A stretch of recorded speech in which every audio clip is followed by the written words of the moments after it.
সুপ্রিয় দর্শক মণ্ডলী, আপনাদের সবাইকে স্বাগত জানাচ্ছি আজকের আলোচনায়। আজকে আমরা আলোচনা করব hookworm infestation in child and it's prevention. আমাদের আজকের আলোচনায় বিষয় হচ্ছে বাচ্চাদের কৃমি নিয়ে এবং এটার ঘরোয়া উপায়ে প্রতিরোধ এবং প্রতিকার নিয়ে। সবাইকে সম্পূর্ণ ভিডিও দেখার অনুরোধ করছি।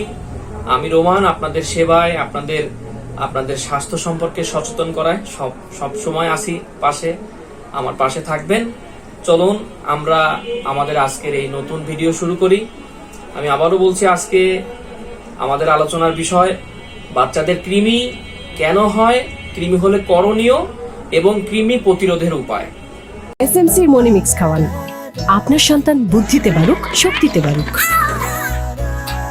প্রথমেই বাচ্চাদের কৃমি হইলে, যারা 1 বছরের নিচে বাচ্চা আছে, এরা পায়খানার রাস্তায় অর্থাৎ মলদ্বারে চুলকায়, খালি শুধু ওইখানে হাত দেয়।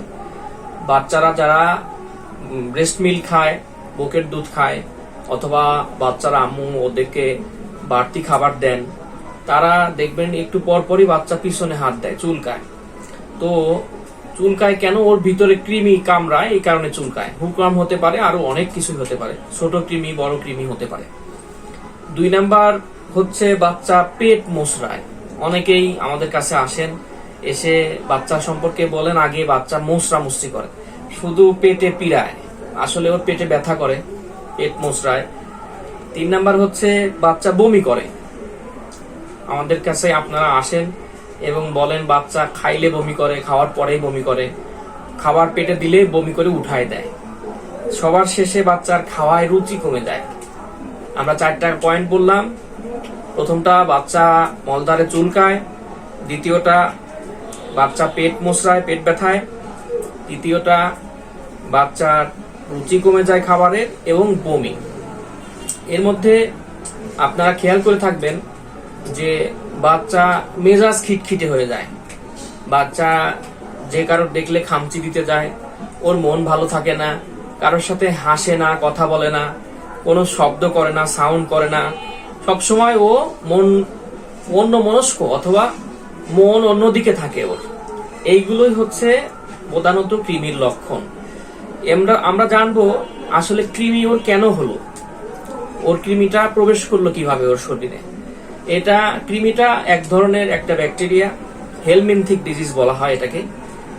একটা নখের মধ্যে থেকে জীবাণু, খাবারের মধ্যে থেকে জীবাণু, অথবা কাপড় চোপড়ের মধ্যে থেকে জীবাণু। এটা ওয়ান কাইন্ড অফ হেলমিনথিক ডিজিজ, যেটা আমরা হতে পারে এটা ওয়াটার ব্রোন, হতে পারে এটা সয়েল ব্রোন। মাটি থেকে, পানি থেকে, কাপড় চোপড় থেকে, খাবার থেকে, নখ থেকে, যে কারোর মাধ্যম থেকে কৃমি আক্রান্ত হয়ে থাকে। আমরা বড়রা যাদের কৃমি আছে, আমরা সবসময় 3 মাস পর পর অথবা 6 মাস পর পর যদি কৃমিনাশক ওষুধ খেয়ে থাকি, তাহলে আমাদের থেকে ছোটরা বেঁচে থাকবে, সুরক্ষিত থাকবে, ছোটরা ভালো থাকবে। আমরা এই ব্যাপারে আলোচনা করব ঘরোয়া পদ্ধতিতে কিভাবে বাচ্চাদের কৃমি দূর করা যায় এবং কৃমি থেকে কিভাবে রেহাই পাওয়া যায়। আমার সাথেই থাকুন। ছোট্ট একটা বিরতির পরে আমি এখনই আসতেছি। ভিটামিন ও আয়রন শিশুর শারীরিক ও মানসিক বিকাশে সহায়তা করে, রোগ প্রতিরোধ ক্ষমতা বাড়ায়, আর শিশু খেতেও চায় বেশি বেশি। এসএমসি মনিমিক্স। সবার আগে বলি, কৃমি হোক অথবা যে কোনো অসুখ সমস্যা হোক, আপনারা সবার আগে ডাক্তারের শরণাপন্ন হবেন। ডাক্তারের কাছে আপনার মনের কথা, আপনার বাবুর সমস্যার কথা সবকিছু খুলে বলবেন। ডাক্তারের পরামর্শ ছাড়া কোনো ওষুধ সেবন করবেন না। আমি শুধু আপনাদের পরামর্শ দিব এবং আপনাদের পাশে থাকবো, কিন্তু আপনারা যে কোনো পরামর্শ আমার কাছে আসবেন, অথবা আমাকে টেলিফোন করবেন, অথবা টেক্সট করবেন। আমার মতো যে কারোর থেকে আপনারা এই পরামর্শ পাবেন। এ ব্যাপারে আমরা আলোচনা করব কৃমির ঘরোয়া পদ্ধতিতে কিভাবে প্রতিকার এবং প্রতিরোধ করা যায়। আমি সরাসরি কোনো ওষুধের কথা বলবো না। 1 বছরের নিচে যে বাচ্চাগুলো কৃমির আক্রান্ত হয়, আপনারা ঘরোয়া কিছু পদ্ধতি মেনটেন করলে ওরা কৃমি থেকে বেশ বাঁচবে, কৃমি থেকে ওরা রেহাই পাবে। 5টা সমস্যার কথা আমি বিপরীতে একটু আগে বলেছিলাম, সীমিত টাইম আগে, যে বাচ্চার কৃমি আক্রান্ত হইলে প্রথমেই ওরা চুলকায়, পাছায় চুলকায় সরাসরি বললে। দ্বিতীয়টা, ওরা বমি করে, খাওয়ায় রুচি কমে যায়। শেষে আমি বলছিলাম মেজাজ খিটখিটে হয়ে যায়, অথবা ওর পেট ব্যথা করে কৃমি আক্রান্ত হইলে। আমরা প্রথমেই বাচ্চাদের খাবারের ব্যাপারে সবসময় সচেতন থাকবো। ঘরোয়া পদ্ধতি মানে আপনার ঘরে আসবাবপত্র, জিনিসপত্র, থালা বাটি বাচ্চা যেগুলো হাতে দিয়ে গালে দেয়, চেষ্টা করবেন ও 3 লেয়ার বিশিষ্ট গেটওয়েল ফেস মাস্ক, ভাইরাস প্রতিরোধী দেয়াল। কথা বলতেছিলাম অ্যারাউন্ড মানে আশপাশে বাচ্চার জিনিসপত্রগুলি পরিষ্কার পরিচ্ছন্ন রাখবেন। যেগুলো বাচ্চা গালে দেয়, সহজে ওর যেটা নিয়ে খেলাধুলা করে, ও যেটা স্পর্শ করে ধরে, ওইটাকে আপনি প্রথমে 30 মিনিট গরম পানিতে ফুটাবেন। যদি ফুটানোর মতো হয় ফুটাবেন, অথবা যদি ফুটানোর মতো না হয় তাহলে গরম পানিতে 30 মিনিট ভিজিয়ে রাখবেন। ওই ভিনেগার, এই পানির মধ্যে ভিনেগার দিতে পারেন অথবা লবণ দিতে পারেন। লবণে সোডিয়াম আছে, জীবাণুমুক্ত হয়। এমনিতেই ফুটানো পানি দিয়ে পরিষ্কার করলে এমনিতেই জিনিসপত্রগুলি পরিষ্কার হয়ে যায়। বাচ্চার ফিডার প্রতিদিনেরটা প্রতিদিন পরিষ্কার করে রাখবেন। অবশ্য ফিডার খাওয়ানোর পরামর্শ আমরা দেব না, ফিডার না খাওয়ানোই ভালো। এই ব্যাপারে আমি আরেকদিন কথা বলবো। আজকে আমি যে পয়েন্টে ছিলাম, বাচ্চার কৃমি হলে বাচ্চা কি করে এবং কৃমি প্রতিরোধ সম্পর্কে আমি বলতেছি, প্রতিকার সম্পর্কে, প্রতিরোধ সম্পর্কে আমি একটু পরে আলোচনা করব। তাহলে কৃমির, এখন আমি যে পয়েন্টে আছি সেটা হচ্ছে কৃমির প্রতিকার, যেটা করলে কৃমি হবে না। পরিষ্কার পরিচ্ছন্নর ব্যাপারটা খুবই ভালোভাবে মাথায় রাখবেন। বাচ্চার খাবারের বিষয়টা খেয়াল করবেন এইভাবে, যে বাচ্চাগুলি বুকের দুধ খায় অথবা বাচ্চার বুকের দুধ যেভাবে যারা ব্রেস্ট ফিডিং করে, ব্রেস্ট ফিডিং মাদার অবশ্যই খেয়াল রাখবেন আপনার গা ঘামা আছে কিনা। খাবার দেওয়ার সময় সবচেয়ে গুরুত্বপূর্ণ জিনিস 5টা মেনটেন করবেন। যে বাচ্চা যে খাবারটা খায়, বুকের দুধ চুষে খায়, ওই অবস্থায় আপনি ঘেমে আছেন কিনা। যদিও বাবু কাঁদাকাটি করে, কান্নাকাটি করতেছে, করুক, আপনি গা ঠান্ডা করে নেবেন, ফ্যানের বাতাসে হোক অথবা যেভাবেই হোক গা ঠান্ডা করে নেবেন। 1 নাম্বার, গাটা মুছে নেবেন। আমরা সবসময় ঘামি, এসিতে থাকলেও, ঘরে থাকলে, বাইরে থাকলে, যে কোনো অবস্থায় গায়ের মধ্যে ঘাম থাকে, আপনি ঘামটা মুছে নেবেন। 2 নাম্বার কথা, বাচ্চাকে শুয়ায় খাওয়াবেন না, বসায় খাওয়াবেন। 3 নাম্বার কথা, খাওয়ার আগে পরে 1 গ্লাস 2 গ্লাস পানি খেয়ে নেবেন। বাচ্চাকে অ্যাঙ্গেল করে খাওয়াবেন, 90 ডিগ্রি কোণে অথবা এইভাবে অ্যাঙ্গেল করে খাওয়াবেন। 3 নাম্বার, সবার শেষে, যেটা 5 নাম্বার, আমি 5 নাম্বার কথা বলতেছি, সবার শেষে বাচ্চাকে ঝাঁকাবেন, একটু ব্যায়াম করাবেন, ওর পেটে চাপ দিবেন, বুকে চাপ দিবেন, ওকে কাঁধে করে কোলে নিয়ে একটু হাঁটবেন, যাতে অতিরিক্ত খাবার যেটা ও খেয়ে ফেলছে সেটা বমি করে দেয় অথবা ওর পেটের গ্যাসটা উঠে যায় ঢেকুরের সাথে।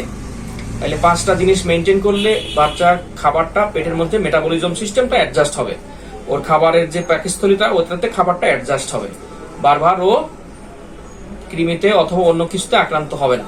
সহজ সমাধান, এসএমসি ফ্রুটি টেস্টি স্যালাইন। যারা বুকের দুধ খাওয়ান, ব্রেস্ট ফিডিং করান, 5টা নিয়ম অবশ্যই মেনে চলবেন। আমি 5টা বলছি, যদিও আবারও একবার রিপিট করি আপনাদের ভালো বোঝার উদ্দেশ্যে। প্রথমে 1 নাম্বার কথা হচ্ছে বুকের দুধ মুছে নিতে হবে, ঘাম থাকলে বাচ্চাকে বুকের দুধ খাওয়ানো যাবে না, 1 নাম্বার। 2 নাম্বার হচ্ছে বাচ্চাকে বসে খাওয়াইতে হবে, শুয়াই খাওয়া যাবে না। 3 নাম্বার, খাওয়ার আগে পরে পানি খেয়ে নিতে হবে, যাতে আপনি পরিষ্কার ঠান্ডা থাকেন, আপনার গা ঠান্ডা থাকে, মন ঠান্ডা থাকে, বাচ্চার দিকে কনসেন্ট্রেশন থাকে, এই জন্য পানি খেয়ে নেবেন। 4 নাম্বার কথা, বাচ্চাকে অ্যাঙ্গেল করে খাওয়াবেন, 30 ডিগ্রি কোণে বুকের সাথে অ্যাটাচ করে নেবেন, অ্যাটাচ করে খাওয়াবেন। সবার শেষে, খাওয়ার শেষে ওকে ঝাঁকাবেন, কোলে করে নিয়ে হাঁটবেন, কাঁধ করে শোয়াবেন, পা দিয়ে সাইকেল চালাবেন, একটু ব্যায়াম করে নেবেন।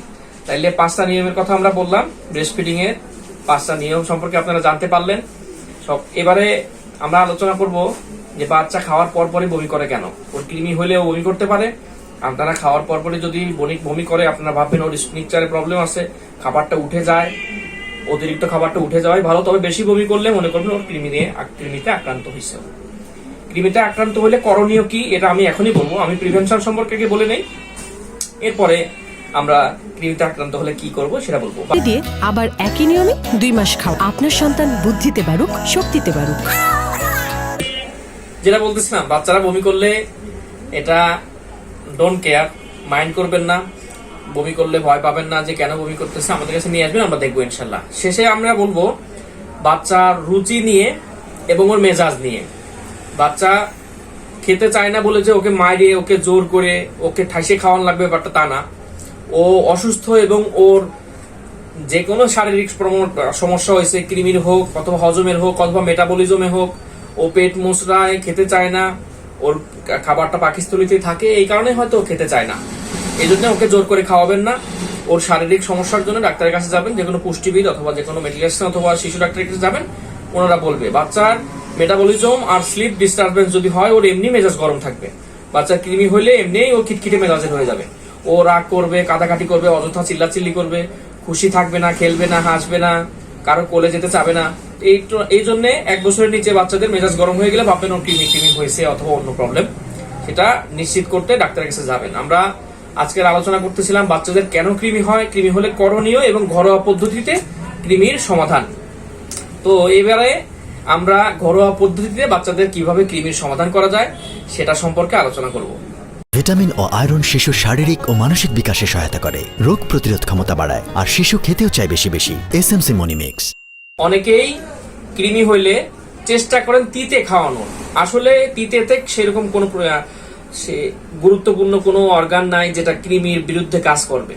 কৃমি তিততে যে সারবে, তিতে মেহগুনির ফল অথবা অনেকেই তো দেখা যাচ্ছে যে নিম পাতা রস করে শিশু বাচ্চাদের ওদের জোর করে খাওয়ানোর চেষ্টা করেন, এতে তো কিছু হবে না, এতে কৃমি কিছু হবে না। ছোটবেলায় আমরা অনেকেই চেষ্টা করছি অনেক কিছু খাওয়ার, আসলে তেতোতে কৃমির সাথে এর কোনো গুড আন্ডারস্ট্যান্ডিং, গুড রিলেশন নাই।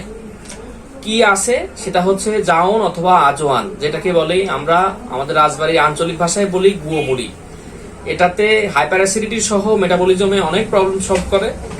আজওয়ান এবং জাওন এটা খাওয়ার নিয়ম হচ্ছে 1 ঘন্টা আগে পানিতে ভিজিয়ে রেখে ওই পানিটা উতলায়ে একটু সেদ্ধ করে নিয়ে সেকে নিয়ে কষ যেটা আছে রংটা লালচে বর্ণ হয়ে গেলে ওই পানিটা তাল মিশ্রি অথবা মধু অথবা যে কোনো কিছুর সাহায্যে বাচ্চাকে 2, 1 অথবা 3 চামচ প্রতিদিন 1 বার অথবা সপ্তাহে 3 বার, প্রতিদিন খাওয়ানো লাগবে ব্যাপারটা তা না, সপ্তাহে 3 বার আপনি এটা মিক্স করে করে আস্তে আস্তে খাওয়াবেন। বাচ্চার কৃমি এবং ওর হজম, ওর মেটাবলিজমে ভালো একটা হেল্প পাবেন আপনি এটা খাওয়াইলে।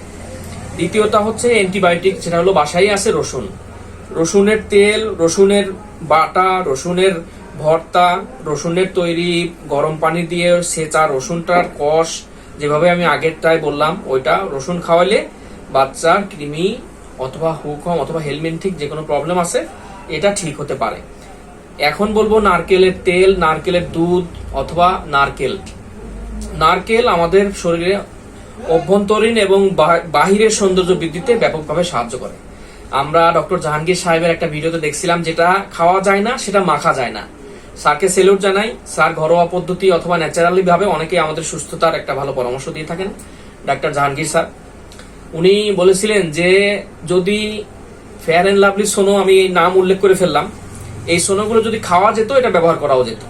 এটা খাওয়া যেহেতু যায় না, এটা ব্যবহার করলে ক্ষতি, খেলেও ক্ষতি, ব্যবহার করলে ক্ষতি। নারকেল অথবা নারকেলের তেল যেমন খাওয়া যায় সেমন শরীরে মাখাও যায়। এটা চেহারার উজ্জ্বলতা বৃদ্ধি করে, চুল পড়া, চুলের জন্য অনেক ভালো। আমি যেটা বলতেছিলাম হেলমিনথিক প্রবলেম বাচ্চাদের নারকেল খেলে, ওর সীমিত নারকেল ব্যবহার করলে, তেল অথবা অন্যান্য কিছু ব্যবহার করলে ওর হেলমিনথিক প্রবলেম সলভ হবে এবং ওর কৃমি সহজেই যাবে। অবশেষে ভিডিওর শেষ প্রান্তে চলে আসছি আমরা।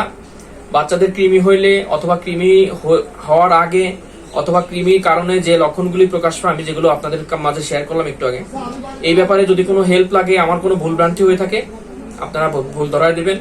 যদি কোনো হেল্প লাগে আমাকে জানাবেন, আমাকে কল করবেন অথবা আমাকে নক দিবেন। আমার মতো যারা আছে তাদের কাছে জিজ্ঞেস করবেন। কৃমির আক্রান্ত হইলে মেজর হইতে পারে, সেটা পরবর্তীতে বড় আকার ধারণ করতে পারে। আমার কাছে আসলে আমরা রেফার করব অথবা ভালো কোনো পরামর্শ যে দেয় তার কাছে পাঠাবো। আপনারা আমাদের সাথেই থাকবেন। আমি আমার ভিডিও আজকে এই মতো এখানেই শেষ করছি। যদিও দীর্ঘমেয়াদী ভিডিও করার অভ্যাস নাই, আপনাদের মাঝে অনেকগুলি কথা বললাম, ভুল ভ্রান্তি হলে আপনারা সেভাবে দেখবেন, ভুল ধরানোর চেষ্টা করবেন। ভুল ধরলে আমাদের সেটা পয়েন্টে নোট করবেন। 1 বছর পর পর কৃমির ওষুধ খাওয়াবেন অথবা 6 মাস পর পর কৃমির ওষুধ খাওয়াবেন। বাচ্চার বয়স 1 বছর হয়ে গেলে ডাক্তারের পরামর্শ অনুযায়ী কৃমির ওষুধ খাওয়াবেন। আর বাকি ভিডিও, পরবর্তী ভিডিও বারবার দেখার জন্য আমার চ্যানেলটা সাবস্ক্রাইব করে রাখবেন, ফলো করবেন এবং আমার সাথে থাকবেন। আজকের মতো এখানেই বিদায় নিচ্ছি। আল্লাহ হাফেজ, ভালো থাকবেন, ভালো রাখবেন।